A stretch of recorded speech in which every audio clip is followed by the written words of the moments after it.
안녕하세요. 울산 아이누리 한의원 원장입니다. 오늘 촬영할 유튜브 동영상은 감기나 알러지 약으로 정말 많이 먹는 항히스타민제에 관한 내용인데요. 다들 항히스타민제 부작용이 졸음을 유발한다는 것은 좀 생각보다 많은 분들이 잘 알고 있습니다.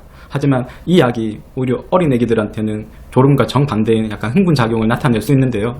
이 내용을 촬영을 하도록 하겠습니다.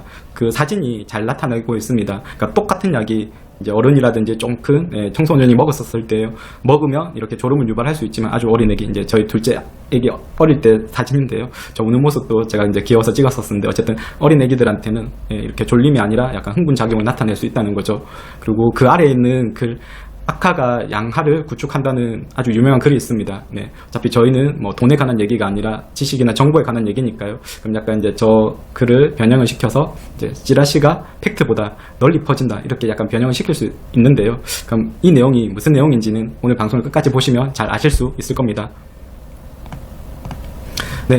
감기약을 먹으면 많은 분들이 경험해 보셨을 건데요. 이제 그 졸리는 이유는 항히스타민제라는 성분 때문입니다. 그 아래에 있는 처방전에서도 제가 이렇게 빨간색으로 박스 친 약이 항히스타민제 성분인데요. 거기도 보면 부작용에 졸릴 수 있어요라고 적혀져 있고요. 또 다른 처방전에는 보면 이렇게 기계나 운전에 작동을 주의하라든지, 그러니까 그게 어차피 이제 그 졸음을 유발할 수 있다는 뜻이거든요. 그 약이 항히스타민제라고 보시면 됩니다. 그러면 감기약에 왜 항히스타민제를 처방하냐고 하면 이제 당연히 이제 감기에 걸리면 이제 콧물이 많이 나게 되겠죠. 그러니까 이제 그 콧물을 말리기 위해 가지고 항히스타민제를 처방한다고 보시면 되고요.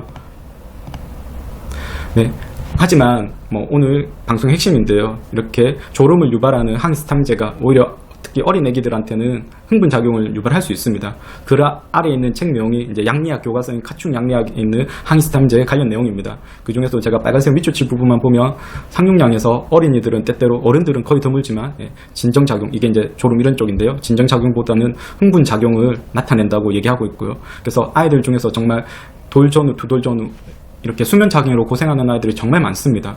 저는 그런 아이들만 지금 꽤 오랫동안 진료보고 있지만요.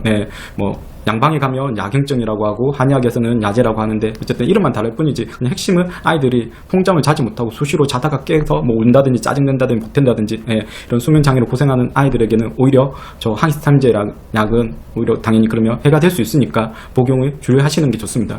그리고 제가 간혹 이와 관련되어서, 그러니까 저에게 수면장애 때문에 진료보는 아주 어린 애기들, 돌전후나 두돌전후 애기들 부모님들한테도 이런 내용을 얘기를 하면 간혹 약국이나 약사 선생님이라든지 아니면 이제 병원 의사 선생님 중에서는 오히려 항히스타민제 이 약을 먹으면 졸릴 수 있다고 그런 내용만 얘기하지, 지금 제가 이렇게 얘기하는 내용은 전혀 얘기 안 한다는 식으로, 그러니까 어떻게 보면 이제 조금 이제 저 내용이랑 반대되는 얘기를 하는 거죠. 그거는 그냥 한마디로 얘기하면 그분들이 잘 몰라서 그렇습니다. 그러니까 지금 보고 계시는 양리학 교과서, 그리고 조금 뒤에 보게 될 소아과 교과서 모두 다 이 내용들이 적혀져 있는데 안타깝게 그렇게 얘기하시는 약사 선생님이든 의사 선생님은 그 부분은 이제 모르니까 얘기한 거고요. 그러니까 어떻게 보면 이제 그 부분이 틀린 거죠. 그러니까 이제 반만 알고 반은 몰라서 그렇다고 보시면 되고요. 그리고 지금 보고 있는 영어 원서책은 그 넬슨 소아과학이라는 아주 유명한 소아과 책인데요. 그 중에서도 제가 이렇게 그 책 한 부분만 보면 이제 해석을 제가 해놨었는데요. 항히스타민제 주요 부작용은 진정작용, 이제 저기 앞에서도 얘기드리는 졸음과 관련된 거고요. 진정작용과 거기서도 얘기하고 있죠. 역설적으로 과잉활동입니다. 그러니까 쉽게 표현하면 이제 진정작용은 주로 이제 성인이든 좀 더 큰 청소년한테 많이 나타나고요. 그럼 역설적으로 과잉활동은 오히려 이제 조금 더 어린 애기들한테 많이 나타나는 부작용이라고 보시면 됩니다. 그리고 항히스타민제 외에 아이들, 조금 더 이거는 아주 어린 애기들을 말하는 건데요. 흥분작용하는 약으로는 감기약 중에서 항우려제가 있습니다. 이 약은 어떨 때 먹는 약이냐고 하면 이제 코막힘 증상에 먹는 약인데요. 그 아래에 있는 두 책도 마찬가지 이제 보다시피 영어로 적혀져 있는데 미국 소아과 학회에서 쓴 책입니다. 그 중에서도 이제 오늘 좀 아이들하고 관련되는 크라잉 차일드, 말 그대로 해석하면 이제 우는 아이들인데요. 이제 단지 그냥 우는 게 아니라 거기서도 이제 정의를 내리기를 3개월 이상의 아이가 울거나 매우 신경질적이나 예민하다. 그러니까 저기서도 보면 crying or very fuss라고 얘기하고 있죠. 그러니까 crying and가 아니라 울면서 그렇다는 게 아니라 울기도 하고 또 울지 않을 수도 있지만, 그러니까 아이가 매우 신경질적이나 예민하다. 그러니까 fuss가 이제 그런 뜻인데요. 그런 걸 다 합쳐서 이제 그냥 crying child라고 얘기를 했었었는데, 그럼 왜 그런 증상이 생기는지에 대해서 그 아래에도 보면 이제 콜드 메디슨, 이제 감기약이죠. 그러니까 그 중에서도 보면 이제 슈다페드 같은 감기약이 크라잉 차일드 같은 증상을 유발할 수 있다고 얘기를 하고 있습니다. 그리고 조금 더 노트해가지고 적힌 부분을 보면 미국 FDA라든지 거기는 없지만 이제 마찬가지 이 책을 쓴 미국 소아과학회에서도 똑같이 만 4세 이하의 아이들에게는 코프 앤 콜드, 그러니까 기침이라든지 감기약을 쓰지 말라고 얘기를 하고 있고요.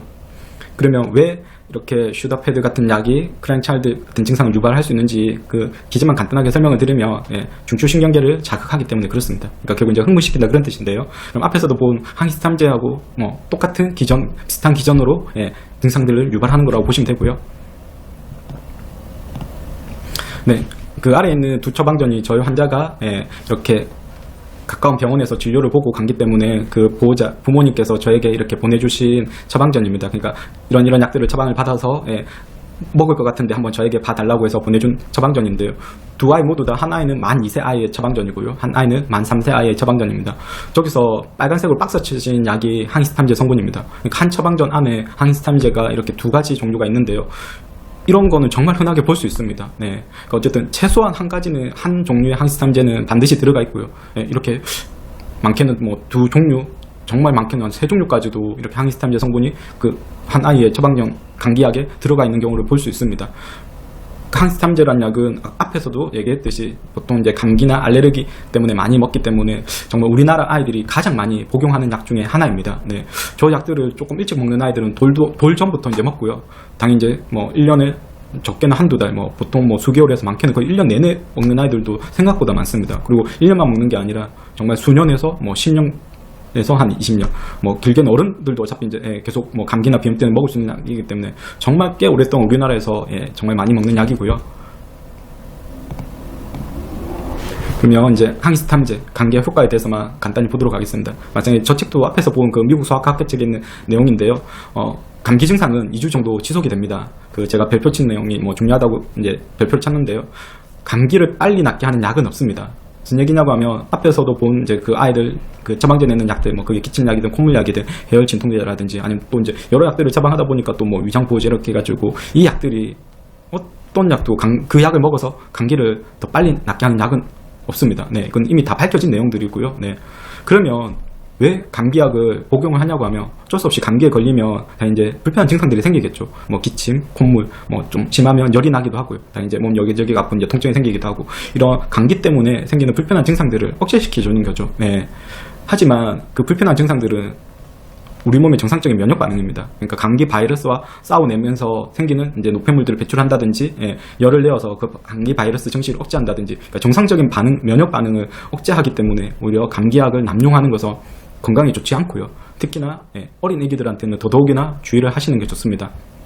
그러면 제가 이렇게 진료를 볼 때 제일 많이 이와 관련되어서 특히 이제 그 손주를 데리고 오시는 이제 조부모님이죠. 이제 할머님이든 할아버님들이 항상 제일 많이 하는 얘기가 감기 증상이 있으면 빨리 약을 먹어서 손주를 낫게 해야지 이런 얘기를 정말 많이 하는데요. 안타깝게 그렇진 않으니까 절대 어린 애기들한테 감기약 남용은 좋지는 않습니다. 단지 그럼 감기약은 언제 먹냐고 하면 정말 감기 증상이 너무 심해서 거의 일상적인 생활이 힘들 정도라든지 수면에 방해가 될 정도로 그럴 때 짧게 먹는 거지 계속 이렇게 감기약을 1년에 몇 달이든 정말 심한 아이들은 1년 내내 먹고 있는 아이들도 정말 많이 볼 수 있는데 그건 절대 좋지는 않습니다. 네, 그러면 항히스탐제라든지 감기약 안정성에 대해서만 간단하게 한번 보면 그 캡처된 화면은 아마 거의 한 10년 전에 EBS에서 감기 이렇게 다큐멘터리로 2부작으로 만든 그 방송 내용입니다. 그중 일부 화면을 캡처를 한 건데요. 그럼 거기서도 보면 이제 미국 FDA에서 감기약 안정성에 대해서 조사를 해서 발표를 한 적이 있었는데요. 네, 이제 1969년에서 2006년까지 69명의 어린이가 이제 이건 미국 내에만 국한된 겁니다. 항히스탐제 복용 후 이제 그 부작용을 사망을 했었고요. 그리고 이제 54명 어린이는 충혈 완화제 이제 코 막힐 때 먹는 약인데요. 네, 저 부작용으로 사망을 했었습니다. 그리고 이 감기약 안전성이라든지 아니면 그 효과에 대해서 이렇게 여러 검색을 해보시면 보실 수 있는데요. 그럼 오늘 같이 볼 기사는 저 기사도 거의 한 10년 전에 그 약사 선생님이 쓰신 기사입니다. 그 제목이 어린이 감기약 진실 혹은 거짓으로 이렇게 그 인터넷에 실렸었고요. 여러분들도 제가 조금 전에 얘기 드린 그 제목만 포털 사이트에서 검색하시면 저 전문들을 다 보실 수 있을 겁니다. 그럼 제가 처음 방송에 얘기했었던 악화가 양화를 구축한다 그 내용인데요. 무슨 얘기냐고 하면 오히려 이렇게 진료를 보다 보면 틀린 지식이나 정보가 옳은 지식이나 정보보다 훨씬 더 많이 널리 퍼지고 그리고 일반인들도 그 잘못된 지식이 바탕으로 치료를 한다든지 아니면 이렇게 자식이나 손주들을 이렇게 치료하는 걸 꽤 많이 볼 수 있습니다. 네, 그러면 이제 거기서 어떤 부분들이 조금 일반인들이 아는 지식과 틀리고 어떤 내용이 맞는지 그 중에서 핵심적인 부분만 좀 볼 건데요. 학교 때 배운 감기에는 약이 없다는 진실은 여기저기 거득한 감기약들 사이에 발가락 하나 들이밀 자리가 없어 보인다. 세계 공통으로 통용되는 감기에 대한 진실은 한 가지다. 감기는 보통 일주일이면 저절로 낫는다는 것. 충분하게 물을 마시고 적당히 쉬는 것보다 좋은 약은 없다는 것. 감기약이 결코 폐렴이나 합병증을 예방해주는 것은 아니라는 것이다. 그러니까 감기약뿐만이 아니라 항생제도 마찬가지고요. 그러니까 이렇게 간혹 진료를 볼 때 제가 보호자님들에게 지금 먹고 있는 약이 뭐 이렇게 뭐 폐렴이든 합병증을 예방해주지 못한다라고 하면 대부분 조금 의아해하고요. 그러려고 먹는 거 아니냐. 예, 그러면서 이제 저를 약간 조금 못 믿겠다는 듯이 좀 얘기하고 뭐 그러니까 당연히 계속 그 병원 약을 이제 복용을 시키겠죠. 아이한테 정말 많이 볼 수 있습니다. 뭐 제가 이렇게 아이들이 이렇게 질본이 지금 이제 13년 정도 되는데요. 거의 뭐 정말 뭐 10년 이상 계속 조금 전에 얘기 드린 사항들은 거의 조금 많이 되풀이 된다고 보시면 될 것 같고요.